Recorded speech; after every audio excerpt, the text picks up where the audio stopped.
وعلیکم السلام ورحمۃ اللہ وبرکاتہ۔ یہ بہت ہی پیارا بیان ہے آپ کا، اور شرک کی مختلف قسموں کے اوپر چوٹ ماری ہے۔ ان میں سے دو باتوں کی میں مزید تشریح کرنا چاہوں گا اور اس کے اوپر زور دینا چاہوں گا، اور اس قوم کو جہاں سے دھوکہ لگا ہے وہ ذرا بھائیوں کے سامنے رکھوں۔ دیکھیے، یہ جو کلمہ ہے نا، لا الہ الا اللہ، یہ ہر دور کے اندر ایک ہی کلمہ رہا ہے، اور انبیاء بدلی ہوتے رہے ہیں، شریعت بدلی ہوتی رہی ہے، یہ کلمہ بدلی نہیں ہوا ہے۔ افضل الذکر بھی اس کو کہا گیا کہ سب سے بڑا ذکر اللہ کا، جس طرح اذکار مختلف اذکار ہیں، ظاہری بات ہے ہر ذکر کی اپنی ایک اہمیت ہے، لیکن جو سب سے بڑا ذکر ہے اللہ تعالیٰ کا وہ ہے لا الہ الا اللہ، اللہ کے علاوہ کوئی معبود نہیں۔ تو یہ جو کلمہ ہے نا، یہ شرک کا خاتمہ کرتا ہے، یہ شرک کے اوپر ہتھوڑا مارتا ہے، اس کا سر کچل دیتا ہے، اور جب کلمہ پڑھا جاتا ہے تو انسان غیر مسلم سے مسلم بن جاتا ہے۔ لیکن آج مسلمانوں کے دماغ میں ایک ایسی عجیب و غریب بات آ گئی ہے، یعنی اس کلمے کا بالکل الٹ مطلب انہوں نے لے لیا ہے، جیسے یہ کلمہ شرک کی گویا اجازت دے رہا ہے۔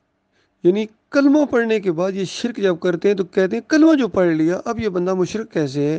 کلمہ جو پڑھ لیا جی اب اس کا نماز جنازہ تو پڑھنا ہے نا جی، آخر ہے تو مسلمان نا۔ وہ کلمہ کوئی شرک کی اجازت نہیں دیتا ہے، شرک کا رد کرتا ہے کلمہ۔ تو جب کلمہ پڑھنے کے بعد تم نے شرک کا رد ہی نہیں کیا ہے، شرک کو تم نے چھوڑا ہی نہیں ہے، تو پھر یہ تمہیں کلمہ نہیں بچائے گا، یہ تو تمہارا پھر کلمہ ہی نہیں ہے۔ اس کی ایک حدیث بھی ہے، نبی علیہ السلام نے فرمایا یہ اہل کتاب ہیں، یہود و نصارہ ہیں، یہ اس وقت تک جنت میں نہیں جا سکتے ہیں جب تک کلمہ پڑھنے کے بعد یہ نہ کہیں کہ عیسیٰ علیہ السلام اللہ کے بیٹے نہیں ہیں، وہ اللہ کا ایک کلمہ ہے، یعنی اللہ کا حکم، اور اللہ کے بندے اور رسول ہیں، تب وہ جنت میں جائیں گے۔ لیکن لا الہ الا اللہ محمد رسول اللہ پڑھنے کے بعد اگر وہ کہیں کہ عیسیٰ علیہ السلام اللہ کے بیٹے ہیں تو وہ مشرک کے مشرک ہی رہیں گے، وہ جنت نہیں جا سکتے ہیں۔ بالکل اسی طریقے سے کلمہ پڑھنے کے بعد اگر کوئی یا علی مدد کہتا ہے، یا رسول مدد کہتا ہے، قبر پر چادر چڑھانے جاتا ہے، وہاں جا کے سجدہ تعظیمی کرتا ہے، یا واسطے کے ساتھ دعائیں مانگتا ہے، یا اللہ اپنے حبیب کے صدقے، پنجتن پاک کے صدقے، حسن حسین کے صدقے، اس طرح دعائیں مانگتا ہے، تو اس کا کلمہ نہیں ہے، وہ کلمے کا انکاری ہے۔ یا رکوع اور سجدے ثابت کرتا ہے، جمہوریت کے نظام میں ہے، صوفیوں کو بھی صحیح سمجھتا ہے، صوفیزم کو بھی، وحدت الوجود، وحدت الشہود، حلول کے سارے عقائد کا وہ حمایتی ہے، ڈاکٹر اسرار کی طرح، مودودی کی طرح،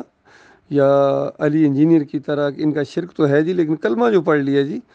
پھر بھی کہتا ہے میں ان کے پیچھے نمازیں پڑھتا ہوں، چندے دیتا ہوں ان کو، تو یہ اپنی خوبی بیان کر رہا ہے، حالانکہ یہ خوبی نہیں، عیب ہے، یہ ایمان نہیں، کفر ہے، شرک ہے، یہ طاغوت پرستی ہے۔ کہ کلمہ پڑھنے کے بعد اگر آپ نے ان مسلکوں کو نہ چھوڑا، دیوبندیت نہ چھوڑی، بریلویت نہ چھوڑی، اہل حدیثیت نہ چھوڑی، سلفیت نہ چھوڑی، تو اس کے بعد آپ کا ایمان نہیں ہے۔ تو اصل میں یہ جو دعوت اٹھی ہے اس دور کے اندر، وہ زبردست دعوت ہے، جسے ڈاکٹر مسعود الدین عثمانی رحمۃ اللہ علیہ نے اٹھایا ہے کہ تمہارا ایمان نہیں ہے جب تک ان کا کفر نہ کرو۔ اور اس سلسلے میں ایک چھوٹا سا واقعہ بھی بتاؤں، ان اہل حدیثوں میں سے نکل کر کچھ ہمارے ساتھی بنے، تو انہوں نے جا کے اپنے اہل حدیث جو ان کے بڑے بڑے علماء تھے ان کو یہ بات جب کہی کہ دیکھو یہ اتنی زیادہ کتابیں ہیں پڑھی ہوئی ہیں اکابرین کی، جن کو ڈاکٹر عثمانی رحمۃ اللہ علیہ نے پیش کیا اور کفر کا فتویٰ لگایا، ان کا کیا تم نے یہ کتابیں نہیں پڑھی تھی؟ تم بھی تو عالم دین ہو۔ تو انہوں نے کہا پڑھی تو تھیں۔ ان کا پھر ان کا بس چلنے دو، اللہ کے بندو غور کرو، کہتے چلنے دو، تو یہ علماء ہیں، چلنے دو۔ کون پورے معاشرے سے، پوری قوم سے، پوری امت سے، پوری دنیا سے کون ٹکر لے؟ وہ جو ایک عزت بنی ہوئی ہوتی ہے اس کو اصل میں اس کے اوپر حرف آتا ہے، اور پھر لوگ مار دیتے ہیں، پھر کاروبار چلے جاتے ہیں، پھر نوکری چھوٹ جاتی ہے، پھر یہ جو کاروبار کر یہ مزدوری جو اللہ کے ساتھ کر رہے ہیں، مسجدوں کے اندر مدرسے چلا رہے ہیں، پھر یہ کون چلانے دے گا اگر کفر شرک کو بالکل بیان کریں اور اس سے بیزاری کا اعلان کریں؟ تو یہ تین چیزیں بہت بڑی رکاوٹیں ہیں راستے کے اندر، حق راستے کے اندر جو تین ہیں۔ سب سے بڑی بات موت کا خطرہ، تو اللہ تعالیٰ نے بتا دیا دیکھو مرنا تو ایک دن ہے، اور تمہیں کوئی مار نہیں سکتا ہے جب تک اللہ کی طرف سے حکم نہ ہو، کوئی، بس یہ دماغ کے اندر چلی جائے بات۔ دوسری بات تم کہتے ہو یہ روزی کہاں سے کھائیں گے، تو شرم کرو انسانوں، جانوروں کو، کتوں اور بلیوں کو اور خنزیروں کو اللہ کھلاتا ہے، تو تم تو اشرف المخلوقات ہو، اور پھر کلمہ پڑھتے ہو، مومن ہو، کیا تمہیں نہیں اللہ تعالیٰ کھلائے گا؟ روزی کا ذمہ لیا ہے اس نے، تو یہ مسئلہ بھی ختم ہو گیا۔ اگر یقین دل کے اندر بیٹھ جائے کہ روزی کا ذمہ یہ اللہ کے ہیں، اور ایک جگہ سے اگر ہم کو نکال دیا جائے گا، اس سے بہتر اللہ تعالیٰ عطا فرمائے گا، یہ اللہ کا حکم ہے، اللہ کا وعدہ ہے۔ انی ارضی واسعہ فایہ فاعبدون کہا کہ دیکھو میری زمین بڑی وسیع ہے، دیکھنا صرف میری بندگی کرنا، جہاں بھی جاؤ گے بڑی وسیع پاؤ گے، اور اللہ تعالیٰ طیب زندگی، پاکیزہ زندگی بسر کرائے گا تمہیں دنیا کے اندر بھی، اگر تم اللہ کے معاملے میں مخلص رہے اور اللہ کی وجہ سے تمہیں اگر یہ معاملات ہوئے تو اللہ تعالیٰ تمہیں عزت دے گا۔ یہ میری زندگی کا تجربہ ہے، یقین کیجیے اللہ کی بات بالکل سچی ہے۔ تیسری چیز جو سب سے بڑی ہوتی ہے، وہ انسان ڈرتا ہے کہ اگر میری عزت بنی ہوئی ہے معاشرے کے اندر، یہ سارا اپنے ماحول کے اندر، اگر میں ایمان عقیدے کی بات کروں گا تو یہ پرانی دوستیاں ہیں، یہ ختم ہو جائیں گے، لوگ عجیب و غریب باتیں کہیں گے، تو میرا وہ مقام باقی نہیں رہے گا۔ تو اصل میں اس چیز سے انسان ڈرتے ہیں، تبھی تو وہ حق کا ساتھ نہیں دیتے ہیں۔ تو اس معاملے میں اللہ تعالیٰ نے کہا کہ اگر ٹھیک ہے تم یہ معاملہ نہیں کر سکتے ہو، تو تم مرتد ہو اللہ کی نگاہ میں، تم دیندار نہیں ہو، پھر تم فریبکار ہو۔ اور پھر مالک فرماتا میں ایسوں کو لاؤں گا